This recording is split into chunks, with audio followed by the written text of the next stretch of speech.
What is up, Gentlemen's Club? We are coming off of a crazy week with some low scores, some crazy stuff going on in the NFL. So let's dig right into your little week 7 recap. First matchup, Kevin versus Cage. Pop puts up 163, Cage puts up 134. So Kevin takes it down. Zeke 28, Dalvin 29, Matthew Stafford 32. Solid defense for Kevin this year in the 49ers. Again, 163, so second highest scoring on the slate. For Pop, again, Kevin's looking pretty. I still think one of the clear-cut favorites with that 1-2 punch in the running back spot. So Kevin is definitely hooking it up. Cage, 134, just is not enough. Russ hooking it up with about 15, a little less than normal. Tyler Lockett, John Brown, 16 and 19 points. Minshew, 22 points. So Minshew Mania has been paying off for Cage. I think looking at this week, Cage, I'd be pretty frustrated if I was you. You would have beat most teams because a lot of teams scored under 100, but you had a dirty matchup, and that was with Kevin. So you tried, but you did not succeed. Cage drops to 4-3, and Pop Secret improves to 5-2. We'll move on to another matchup. We got Mikey T and Omar. Mikey T just coming on strong. 144 points. This is his third or fourth win in a row. I think maybe 3 in a row now. Even took a goose egg from Burkhead, who got declared out for an injury, but Mikey T did not need it. 33 points from Kirk. Little Stephon Diggs stack with 23. We'll see how long Thielen's out because that will continue to improve Mr. Diggs. And then, of course, Bridgewater in a Superflex, 22 points. I did not think Teddy B would be doing as good as he has been, so kudos on that pickup. And, Cortland Sutton has been another solid pickup, and they just got rid of Manny Sanders. So Cortland Sutton, I can speak, is now the wide receiver one for the Broncos. So, boom there. Omar takes another loss. Back-to-back under 100 club member. 2.6 points from Singletary. 2.3 points from Carry On. Rest in peace. Robbie Anderson, 2 points. Dante Pettis, 0 points. Hunter Henry could be the pickup of the year when it comes to waiver wire because tight end is a dumpster fire this year, but not for Omar with that little 15 points from Hunter Henry. I think last week he had like 29 or something close to that. So, but Omar is on the downswing. He started off strong, started off pretty hot, making some trades, but he gets all of his people back from buys. So if this is a week he was going to take an L, it was going to be this week because he had James Conner, Odell, Mike Evans, and Baker on a bye. So he gets them back, and he faces me. So we'll see how he does.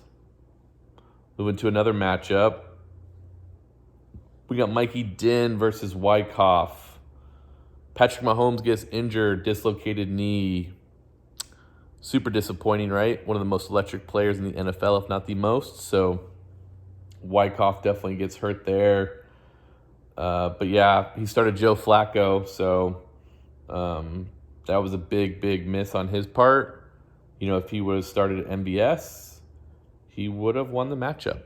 But, you live, you learn, and maybe he'll learn the lesson not to start Joe Flacco. I think Mikey T finally learned that lesson after a couple weeks. So under 100 for Wyckoff, under 90 actually. So, and then Mike Ding gets the luck of the draw, 107.5, and somehow gets a W. Let's look. Phillip Rivers, 23 points. Saquon back, 17 points. T.Y., 19 points. His kicker, -1. Golden Tate, 14. 500-year-old Jason Witten is still playing in the NFL, and that's who Mikey Din is starting for some reason. 7.6 points, so nothing but mediocrity there. Mike Din still has Mitch Trubisky on his bench. Don't know what he's ever going to do with him. but he's like held on to him forever, but doesn't start him, so no worries. But yeah, Mike Dinh gets a W, 107.5. And what do you know? Dinh is 3-4. So Dinh starting off super slow, but getting some W's, and he's in 10th place, but he's tied with a lot of people. So Wyckoff, do better.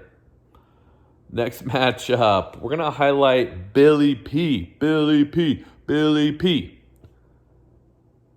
Bill, why'd you have to do it to me? Literally, Marvin freaking Jones goes off like the game of his life. 45 points. Like literally, and then Aaron Rodgers, 51 points. Aaron Rodgers literally just hand the ball off to Aaron Jones every single game. But no, let's go ahead and have you freaking throw like 4 or 5 touchdowns. Let's have you run one in. No big deal, Aaron Rodgers. Oh yeah, and then Josh Jacobs, you can start doing good too. 18 points. Julio Jones, 19 points. I'm actually looking at projected, so who cares? I'm so flustered right now with how good Bill did against me. So, because I did decent, put up a 153, but you know what? Can't complain about the schedule, I guess. Or I guess I can, but then I'll come off like a whiny little bitch. So, Bill, good W. I hope that you continue to win if you don't play me. Just so there's an awesome race for that little Dirty Sanchez at the end, a.k.a. Dirty John. So we will see how that continues to go. Next matchup. It's my favorite subject. Ellsbury versus Hoff. Literally, Ellsbury gets the W with 98.9. I think this might be our first under 100 club win, but I can't remember. What does it surprise me that's Ellsbury? No.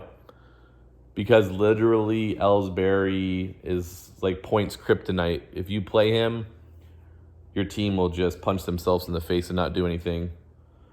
Matt Ryan, for example, has literally thrown for 300 yards in every single game.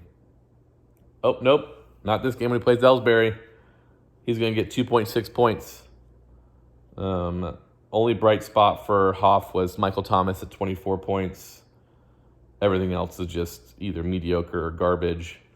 Hoff went to Case Keenum for some reason, playing San Francisco. I mean, we saw what San Francisco did to Jared Goff, but maybe Hoff thought Case Keenum was better and could do something. But D.D. Westbrook on his bench could have easily gone into the Superflex against Cincinnati, who's a terrible defense, but because if Hoff would have done that, he would have easily won against Ellsbury. But what are you going to do?